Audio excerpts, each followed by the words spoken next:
Vamos a empezar el día de hoy a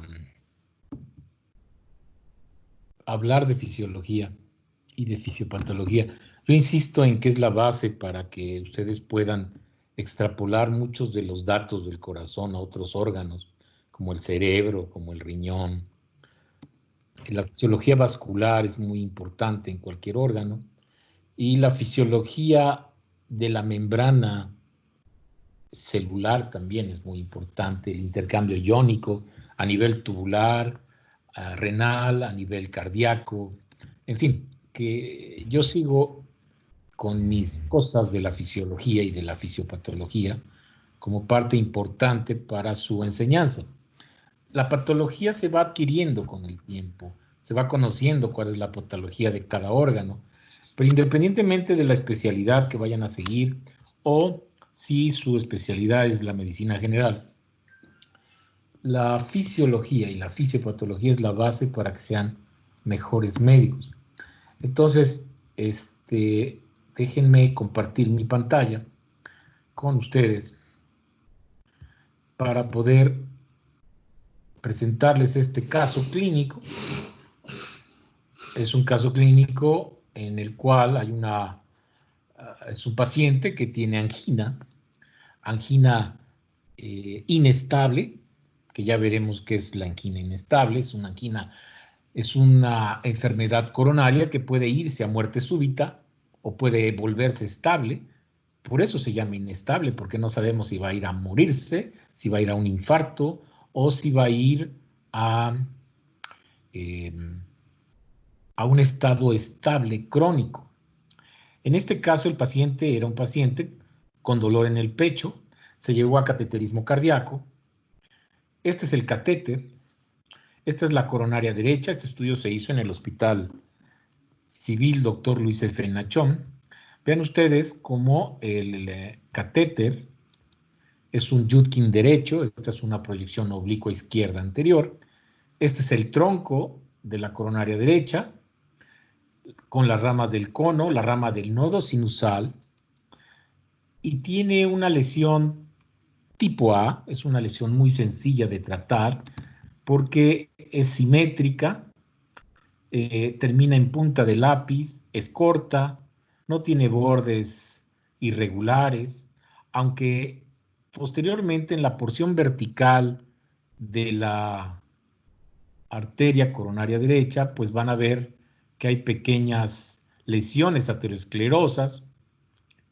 Esta, a pesar de la obstrucción que es mayor del 90%, el flujo es Timi2, o sea que no es lento, llena las porciones distales de manera rápida, o sea, no llega a ser obstructiva, pero a mí lo que me interesa es que sepan qué está ocurriendo aquí, qué mecanismos autorreguladores se están echando a andar cuando una persona tiene una obstrucción significativa. Se considera una obstrucción significativa coronaria cuando está por arriba del 75% de la luz. ¿Y qué fue lo que está manteniendo el flujo? ¿Cómo están las resistencias de esta arteria? ¿Qué mecanismos se echan a andar desde el punto de vista hormonal local? ¿Cómo funciona el sistema nervioso autónomo? En fin, eso es fisiología y fisiopatología. Vean ustedes cómo las arterias distales se llenan, pero evidentemente que cuando uno le pone un stent y hace una angioplastía, pues el flujo mejora notablemente.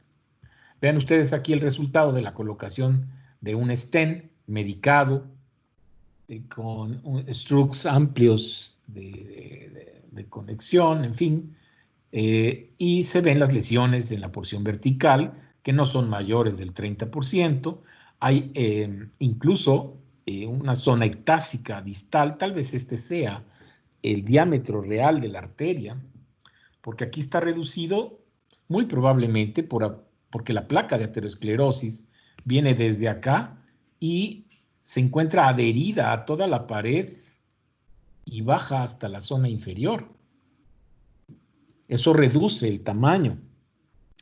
Esta arteria que ven aquí es una arteria, es una marginal aguda que corre hacia el ventrículo derecho y vean cómo termina también en punta de lápiz, o sea, todo esto es ateroesclerosis coronaria. Pero el flujo distal mejora notablemente, incluso se ven más grandes. Sí tiene que ver mucho la proyección, porque en esta proyección hay una angulación craneal que hace que se vea mejor la descendente. Esta es la descendente posterior, esta es la coronaria derecha, y esta es la rama del cono, de la pulmonar, la descendente posterior y las posterolaterales que llegan hasta el ventrículo izquierdo. Esta corre por el surco auriculo interventricular posterior, recuerden. Y no logro ver ahí la rama del nodo auriculoventricular, que habitualmente es rama de la coronaria derecha. Aquí saldría una rama hacia el nodo auriculoventricular, parece que sale por acá. Bueno, lo que a mí me interesa es que sepan ustedes qué es lo que ocurre desde el punto de vista fisiopatológico. Por ejemplo, la coronaria es una arteria especial porque se llena en diástole, es una arteria especial porque vean la contracción, que durante la contracción del ventrículo pues no se llena, porque vean la modificación de las arterias, de las pequeñas arterias, porque el músculo las comprime, o sea que se tiene que llenar durante la diástole. La arteria coronaria es una de las características que tiene, o sea, se llena en diástole porque es contraída y además frecuentemente está afectada por ateroesclerosis por su diámetro. Entonces, estas son las arterias coronarias y me interesaría mucho que aprendan cuestiones de tipo físico e hidráulico que alteran la función de las arterias coronarias. Más bien, ¿qué factores intervienen en la homeostasis de la circulación coronaria para poder entender qué pasa durante una obstrucción? O sea, no crean que nada más es un bulto de grasa que está tapando. La grasa incluso está activa y tiene mecanismos de inflamación local que generan liberación de sustancias locales y estimulación a nivel sistémico, pero a nivel local, factores que producen espasmo coronario y también factores que producen dilatación coronaria a nivel local, estímulos al sistema nervioso autónomo para reducir la frecuencia cardíaca, por ejemplo, y que se conforme el corazón con poca sangre. Vamos a hacer un repaso de lo fundamental de la fisiopatología de las arterias coronarias. Parcelar. En cuanto a fisiología de la función coronaria, las arterias se dividen en arteriolas, metarteriolas y capilares, como en cualquier otra parte del cuerpo. Los vasos de conductancia son las arterias coronarias epicárdicas. Los vasos prearteriolares de menor calibre aún no intervienen en el control de las resistencias vasculares coronarias y son las arteriolas menores de 400 micras de diámetro las que tienen la función de aumentar la resistencia coronaria. Por lo tanto, las arterias epicárdicas sirven de conductancia y los vasos más pequeños de control de las resistencias coronarias. Las arterias coronarias se dividen en epicárdicas, intramulares y arteriocapilares. Las arterias epicárdicas, como comentaba, tienen básicamente la función de conducción y es el lugar donde se deposita la ateroesclerosis. Tienen escasa contribución a la resistencia vascular coronaria y su control básicamente es endotelio dependiente. Las arterias intramurales son vasos de resistencia entre 100 a 500 micras y contribuyen a la resistencia vascular coronaria en un 30%. Son las arterias que sufren compresión rítmica extrínseca durante la contracción de las fibras miocárdicas y el plexo arteriolar capilar son vasos menores del 100 micras y son los responsables en más del 60% de la resistencia vascular coronaria. Las arterias coronarias son las únicas arterias que se llenan en diástole, por lo tanto, la presión de perfusión es 80 milímetros de mercurio, que es la presión diastólica aórtica, y de ahí las presiones van a ir reduciéndose a nivel de las arteriolas y los capilares intramiocárdicos. La arteria epicárdica tiene una presión de perfusión de 80 milímetros de mercurio. Los vasos intramiocárdicos de 60 a 40 milímetros de mercurio y los vasos del endocardio tienen una presión de perfusión menor, además de que están sometidos a la presión intraventricular o tensión de la pared generada por la sangre dentro de la cavidad ventricular.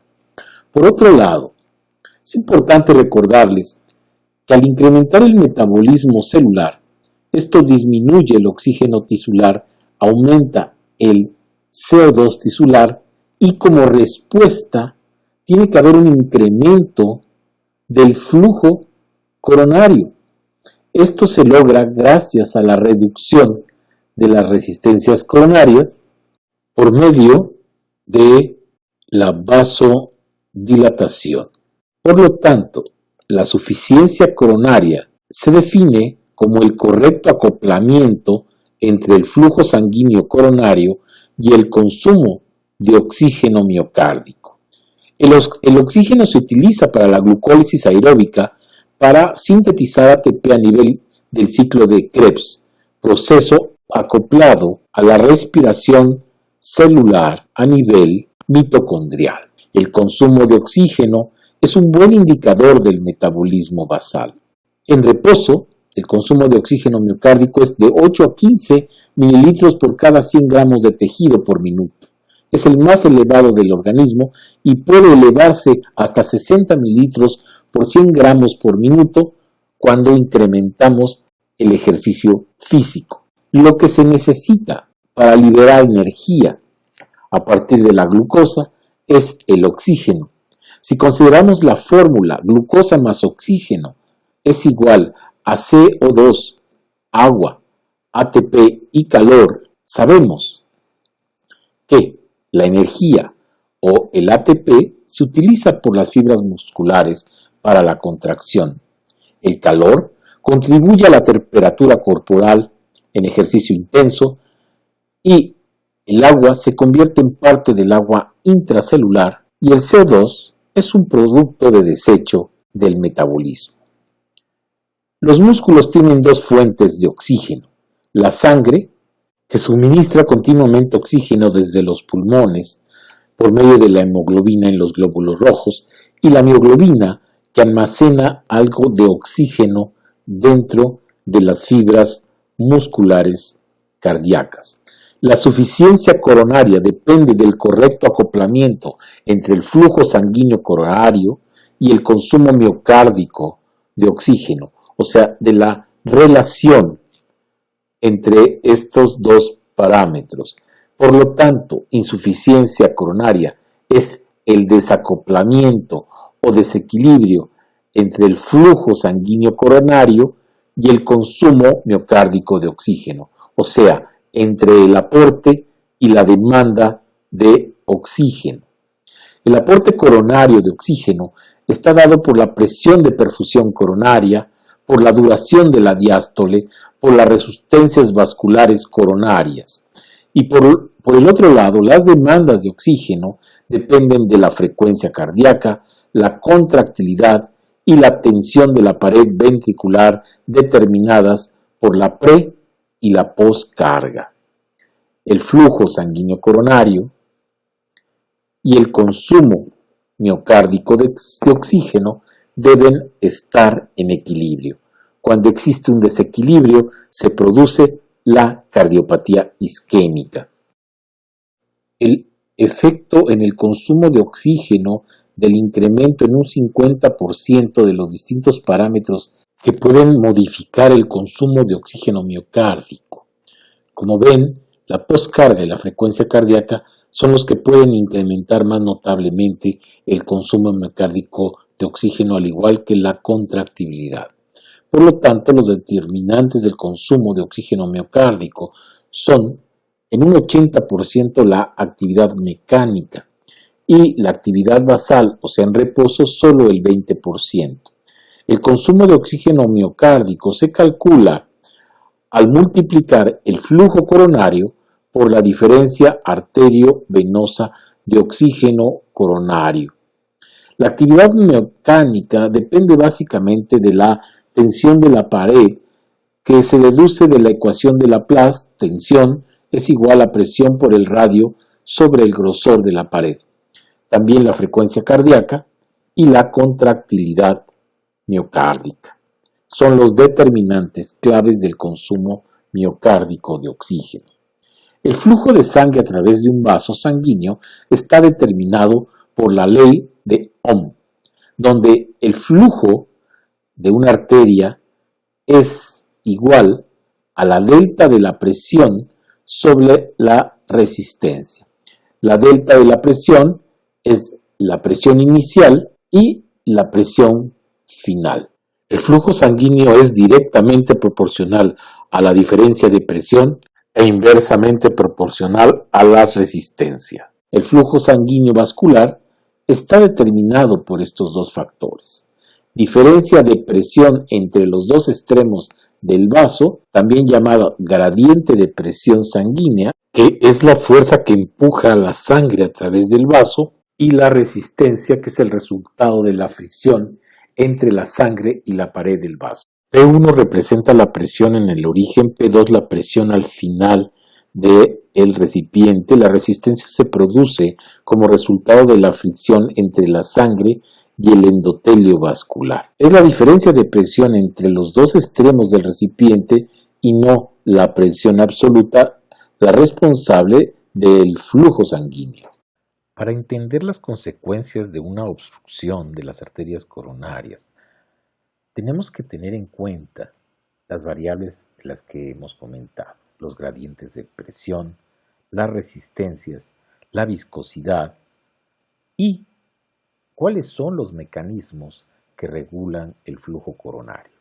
Son básicamente autorregulación, regulación metabólica y regulación neurohumoral. La autorregulación es la capacidad intrínseca de ajustar activamente las resistencias intravasculares para mantener un flujo sanguíneo coronario a pesar que la presión de perfusión coronaria varíe entre 60 a 140 de mercurio, o sea, mantener y ajustar la resistencia vascular en base a actividad miogénica de los vasos o actividad vascular derivada de sustancias endoteliales como el óxido nítrico, y todo esto también mediado por presión tisular. El mecanismo de regulación local depende básicamente del consumo de oxígeno miocárdico. El flujo sanguíneo coronario está estrechamente relacionado con el consumo miocárdico de oxígeno. Al incrementar el consumo miocárdico, tiene que haber un incremento del flujo sanguíneo vascular coronario, y son las resistencias vasculares a través de la vasodilatación y la vasoconstricción las que logran este acoplamiento. Y el mediador bioquímico a nivel tisular es principalmente la adenosina y otros como el óxido nítrico y las prostaglandinas, como se muestra en esta curva.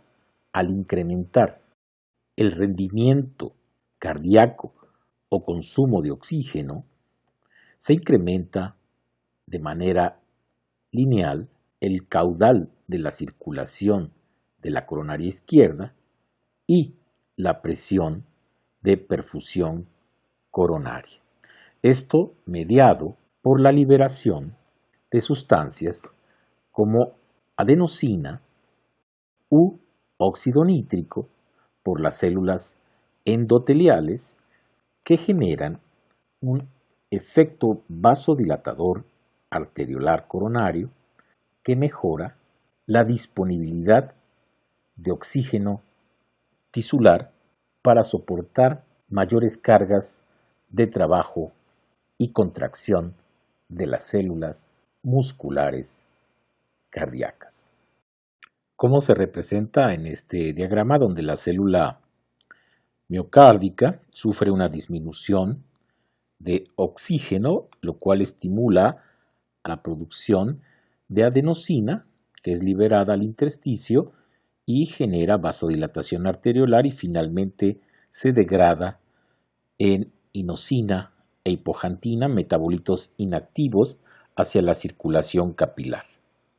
Un tercer mecanismo para la regulación del flujo coronario, y muy importante, es la regulación neurohumoral, en donde la inervación autonómica juega un rol complementario, ya que el endotelio registra cambios hemodinámicos y responde a estos cambios con la liberación de muchos factores vasoactivos, vasodilatadores y vasoconstrictores que escapan las metas de nuestras pláticas. Pero como pueden ver, sustancias tan importantes como el factor hiperpolarizante derivado del endotelio, las prostaglandinas, el óxido nítrico, la adenosina, pueden tener efecto vasodilatador o efecto vasoconstrictor sobre las células del músculo liso vascular y con ello lograr una regulación del flujo coronario a nivel local dependiendo de las concentraciones de oxígeno de los tejidos. El endotelio es, pues, órgano de suma importancia para la regulación y el acoplamiento neurohumoral para que el flujo coronario sea el adecuado. ¿Cómo determinar el consumo de oxígeno miocárdico? Pues básicamente midiendo el flujo coronario y la diferencia arteriovenosa de oxígeno. La actividad mecánica es el principal determinante del consumo de oxígeno miocárdico.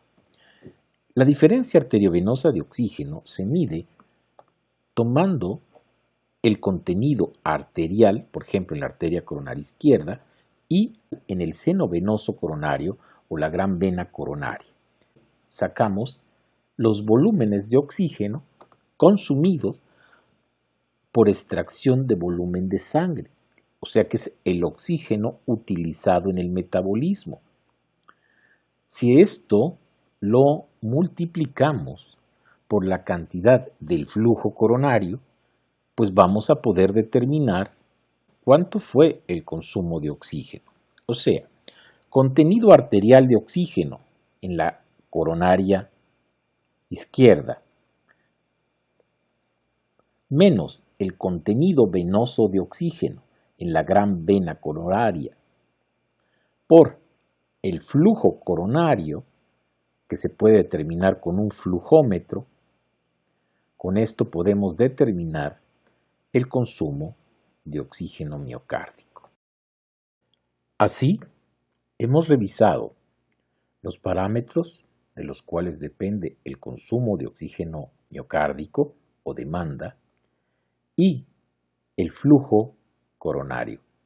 Pero para que exista un equilibrio entre la demanda y la oferta, evidentemente tiene que haber un buen gasto cardíaco.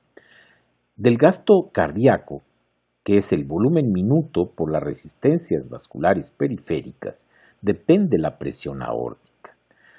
Y como observamos, el flujo coronario depende de la presión aórtica, que es la presión de perfusión, y las resistencias coronarias.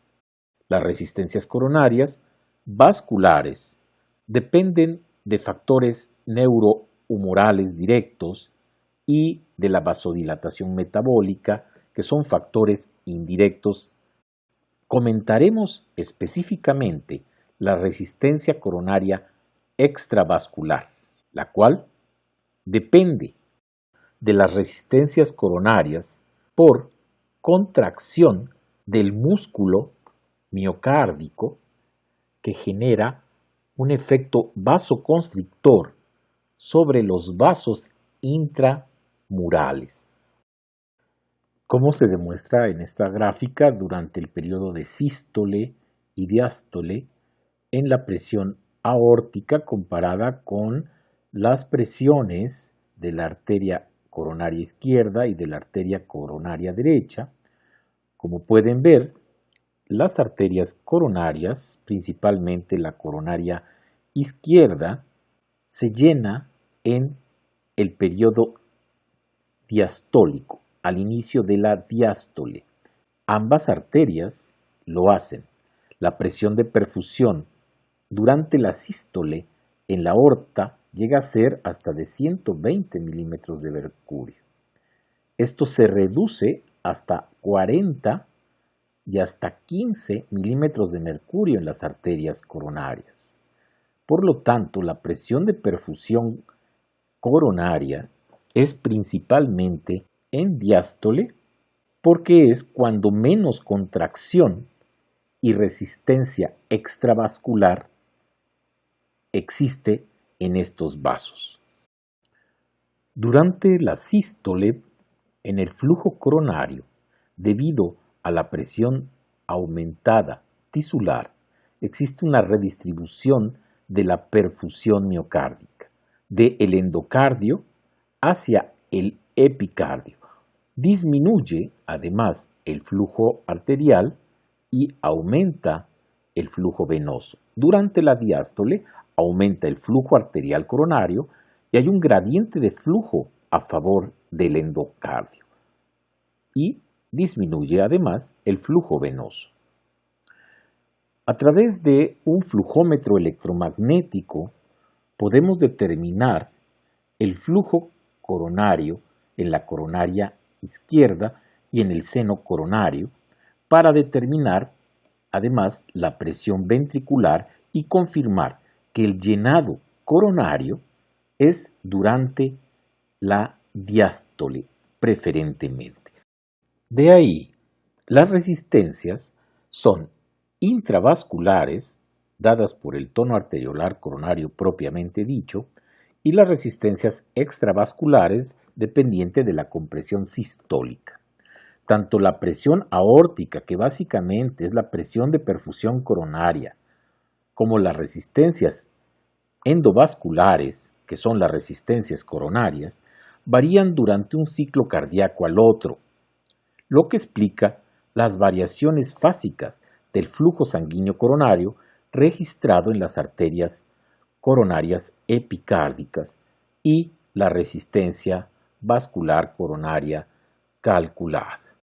Noten ustedes el efecto de la sístole y la diástole en el flujo coronario sobre el área luminal en una sección de la pared y cuál es el cambio sistólico del área luminal en sístole y en diástole.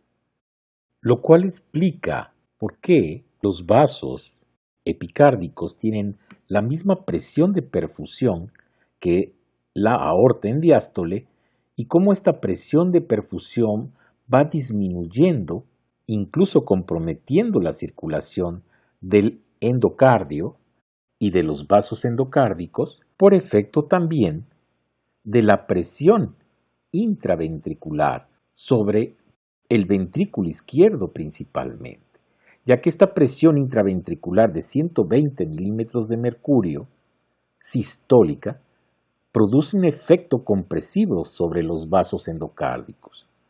Todo esto genera un gradiente de presión en las mismas arterias coronarias entre los vasos epicárdicos, vasos intramurales y vasos o capilares coronarios endocárdicos. Como vemos, las resistencias epicárdicas básicamente son nulas. hasta que se desarrolla una estenosis ateroesclerosis significativa que vence los mecanismos de regulación. En cambio, las resistencias microvasculares, que son los vasos prearteriolares y arteriolares, de estos depende básicamente el control metabólico, miogénico del flujo sanguíneo. Las resistencias compresivas comprometen más los vasos intramiocárdicos y son dependientes de la contracción cardíaca y de la presión sistólica del ventrículo izquierdo. Para resumir, el aporte de oxígeno depende del contenido arterial de oxígeno y del flujo sanguíneo coronario, que a su vez depende de la resistencia vascular determinada por la compresión de los vasos extravascular y los mecanismos de autorregulación vascular, el control metabólico y la liberación de factores neurohumorales. Por otro lado, los determinantes del consumo de oxígeno miocárdico son básicamente la frecuencia cardíaca, la contractilidad y la tensión parietal sistólica. El equilibrio es el acoplamiento entre el flujo y el consumo de oxígeno y se llama suficiencia coronaria. El desacoplamiento entre el aporte y la demanda se denomina insuficiencia coronaria o cardiopatía isquémica. El efecto de una estenosis coronaria es básicamente una disminución en el flujo sanguíneo coronario. El efecto inmediato es activación de los mecanismos de autocontrol coronario que generan vasodilatación. Se considera una estenosis ateroesclerosa fija, crítica, cuando es mayor del 75%. Una lesión intermedia entre el 50 al 70% y una lesión menor cuando es menor del 50%. Cuando la lesión ocluye más del 75%, se compromete de manera importante, a pesar de los mecanismos de autocontrol, la circulación y por lo tanto el aporte de oxígeno miocárdico y la célula muscular sufre alteraciones funcionales importantes. Es también relevante comentar que la presión de perfusión coronaria, que es de 100 a 80 milímetros de mercurio, cuando se presenta una lesión obstructiva mayor del 75%, se compromete la circulación principalmente del endocardio y el gradiente sería mucho mayor a este nivel. Otro mecanismo interesante es el denominado robo coronario. Ocurre cuando la presión de perfusión de un lecho vascular previamente dilatado es disminuido por vasodilatación en un lecho vascular paralelo. Esto puede ocurrir con el uso incluso de vasodilatadores. Noten ustedes cómo el sistema R3 se está vasodilatando y le roba flujo al sistema R2. O sea, es un robo coronario en paralelo. Existe además la hipótesis del remodelamiento de los vasos coronarios. El remodelamiento positivo es aquel en el cual, a pesar de que haya oclusiones aterosclerosis coronarias, se mantiene el lumen, pudiendo existir una mínima repercusión, incluso una moderada repercusión, sin que existan alteraciones a nivel tisular.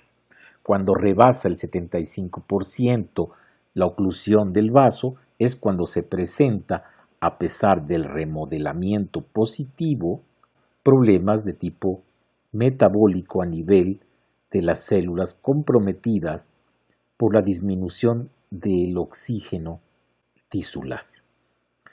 Noten aquí lo que es el remodelamiento positivo y el remodelamiento negativo.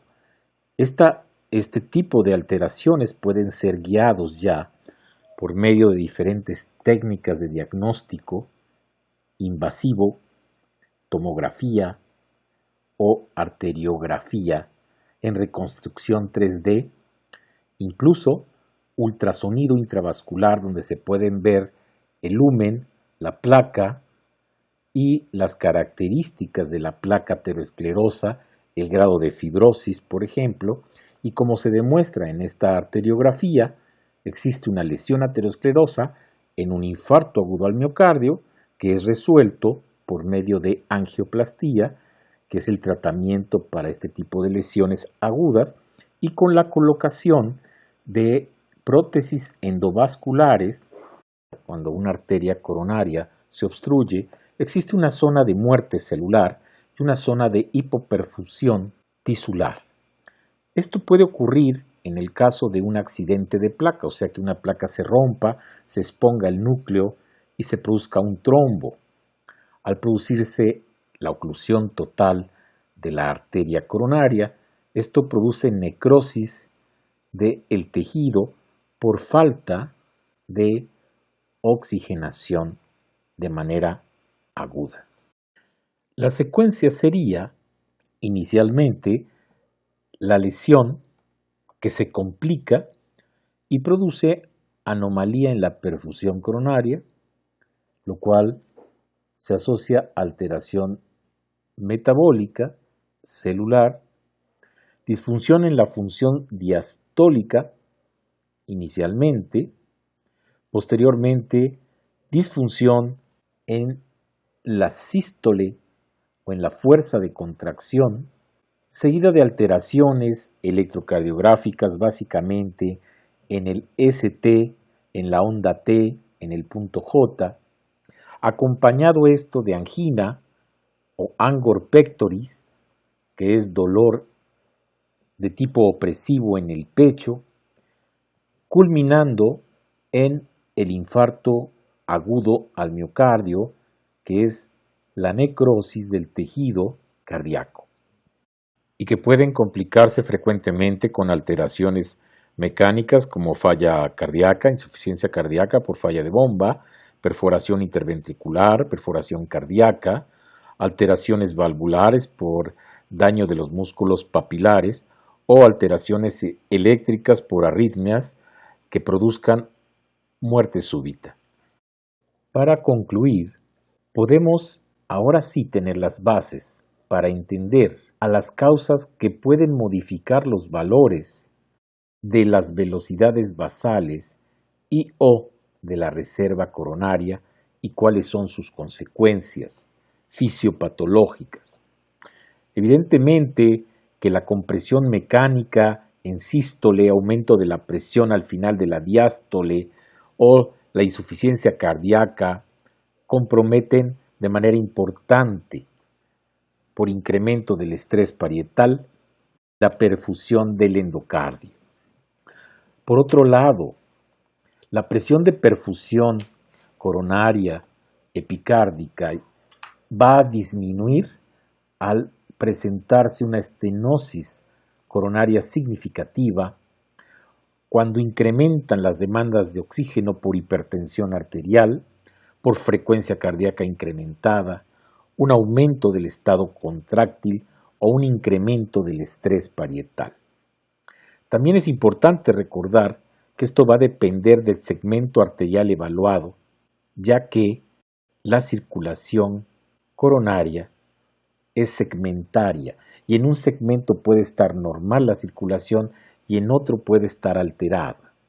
La presión de perfusión aórtica es muy importante para determinar también el flujo coronario, como lo hemos comentado, así como la viscosidad de la sangre y el grado de hipertrofia ventricular izquierda, la masa ventricular, que van a condicionar un mayor consumo de oxígeno miocárdico. Entonces, ya pueden entender mejor las consecuencias de la enfermedad coronaria. creo que con eso terminamos. ¿Tienen alguna duda, alguna pregunta, cualquier cosa? Estoy para servirles. Gracias, doctor. Sale.